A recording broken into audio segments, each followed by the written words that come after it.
If you're a business leader who wants to be more committed, creative, courageous, or capable, or you want your team to be the same, watch this video. Have you ever wondered why bad habits are so easy to maintain while good ones are so hard to? It really comes down to our evolutionary biology.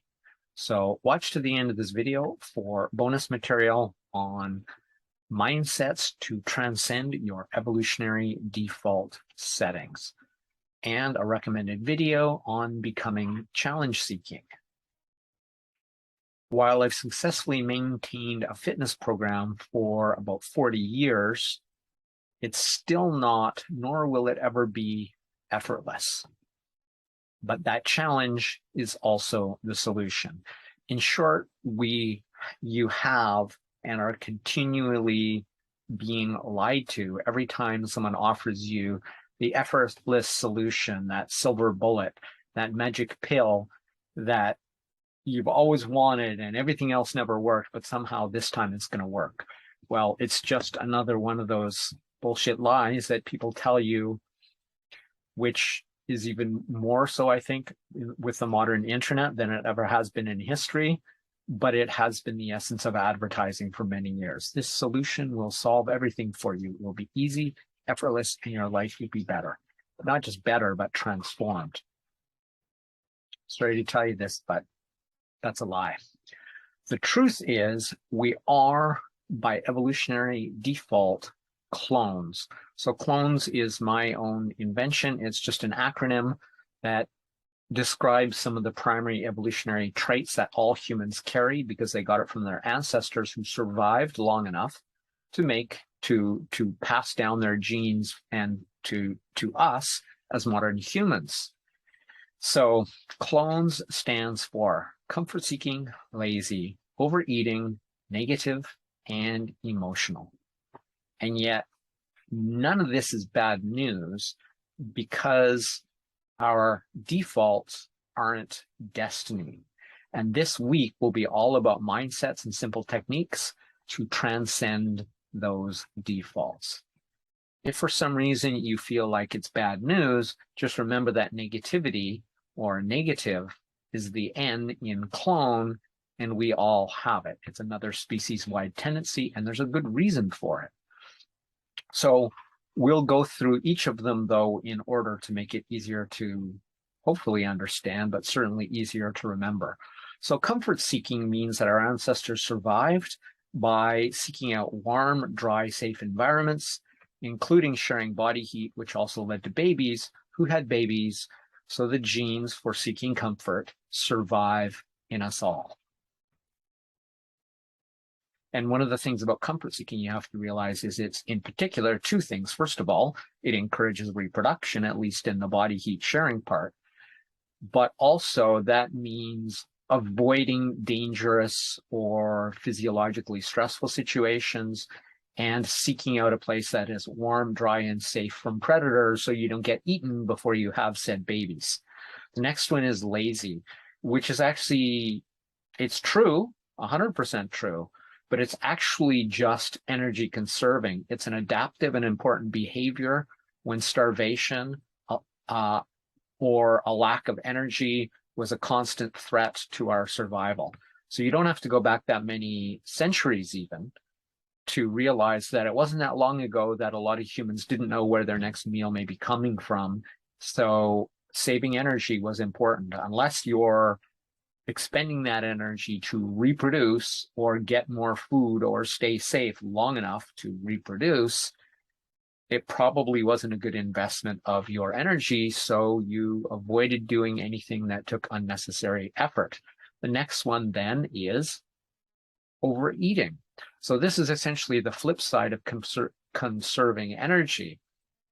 It's consuming energy as much as we possibly can every time we have the opportunity, because in the recent past, our ancestors never knew when or even if their next meal would come before they starved to death. So it is completely preserved in our evolutionary biology to eat until you're full or even stuffed, because as far as our brains are concerned, We still don't know when our next meal is coming, even if you are like me, 2 minutes from McDonald's and, oh, how many other restaurants, I don't know, and about 1 minute from 7-Eleven. Our brains still haven't got that memo. They think we could starve. We don't eat everything in sight. The next one is negative. And in John Tierney and Roy Baumeister's book, they said it best in that book, which was called The Power of Bad. Life has to win every day. Death has to win only once. So before the world was mostly uber safe, as it is for most of you watching this video, the safer bet was to assume that everything unfamiliar was dangerous and a threat to your survival. And so surviving, rather than optimistically assuming that dark shadow was a friendly shadow, was the better bet. So the next one is emotional.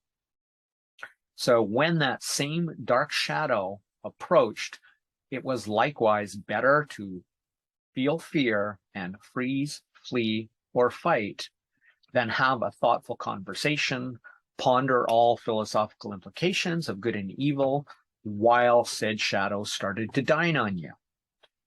So what this really comes down to is from a neuropsychological point of view or a neuroscience point of view, emotion is faster than reason, not only in the distance between many of our emotional centers and different parts of our brain, but really what it comes down to is we experience emotion before and faster than reason.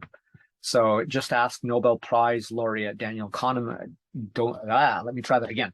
Nobel Prize laureates Daniel Kahneman and Amos Tversky of Thinking Fast and Slow fame. They're the ones who wrote that famous book and were primary in probably bringing behavioral economics to the popular consciousness. So essentially what it is the automatic unconscious system one, as they called it. Emotional and fast thinking system is faster than the conscious, effortful, deliberate, slow thinking system two. So we feel our emotion before we start to actually do our reason. Now, this is fractions of a second or seconds at most, but it is definitely faster. So the reason is too, until very recent history, fight, flight, or freeze kept our ancestors alive more often than deeper thought. So again, this was just the better bet. In unknown, dangerous situations, it's probably better to react to your emotions and choose to fight, run, or freeze rather than have a deep, thoughtful conversation, because a deep, thoughtful conversation is going to leave you getting eaten by that shadow or attacked by that rival who's as or even hungrier than you and willing to kill you for your food. So it really comes down to only in modern history are these things bad. So all of those, comfort-seeking, lazy, overeating, negative, and emotional, were actually evolutionary adaptations, which helped our ancestors survive through most of our history.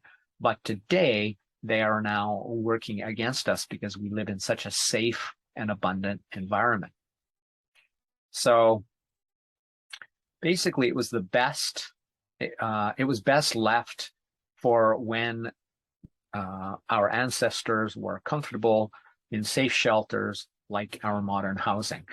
So I screwed up on the narration here. Essentially, what it is that the idea of deeper thought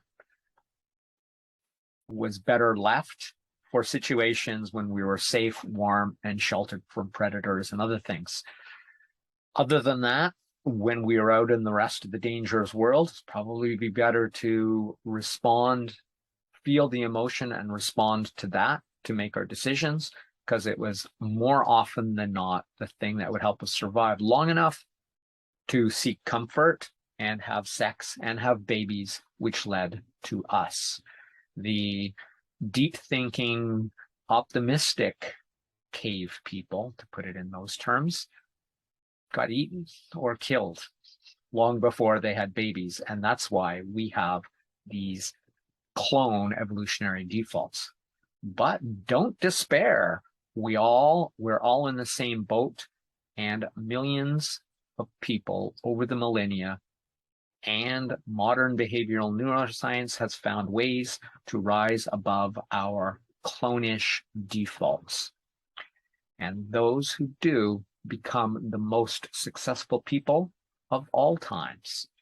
Thank you for watching this far. We've reached the bonus material, and this is the first step of overcoming or transcending our clonish tendencies, our mindsets. So I'm giving you 3 now. Knowing what you've just learned is a great start. Understanding that it isn't your fault that you have these tendencies, that knowing that we all have these tendencies, whether we're willing to admit it or not, is an important step. It isn't you, it's our species. Second is to understand that all of these are defaults by choice. Given our modern, safe, abundant environment, we still feel faster. We'll still have the comfort-seeking, lazy, overeating, negative, and emotional tendencies, but we now have the luxury and safety to sit back, take that extra time, and make the choice as to whether we want to engage or indulge in those evolutionarily behaved or preserved traits or not, because we have the safety and abundance to spend the time doing that. And the third is knowing there are many simple, ancient, and modern practices for transcending those evolutionary defaults. I'm not going to get into them today, but this whole week is going to be about, I'm calling this Clone Week, and we're going to go each day into detail about these traits and simple examples proven by science and ancient wisdom that can overcome these, and you can do them immediately. So the recommended video for today is, and this is associated with the first one, which is instead of becoming comfort-seeking, which you are automatically, is called Become Challenge-Seeking. I'll put a link right there for that. And please share this video with anyone who wants to become a better version of themselves. This has been Crush It Club 262, Becoming Our Better Selves. My name is Tim B. Green. Bye for now.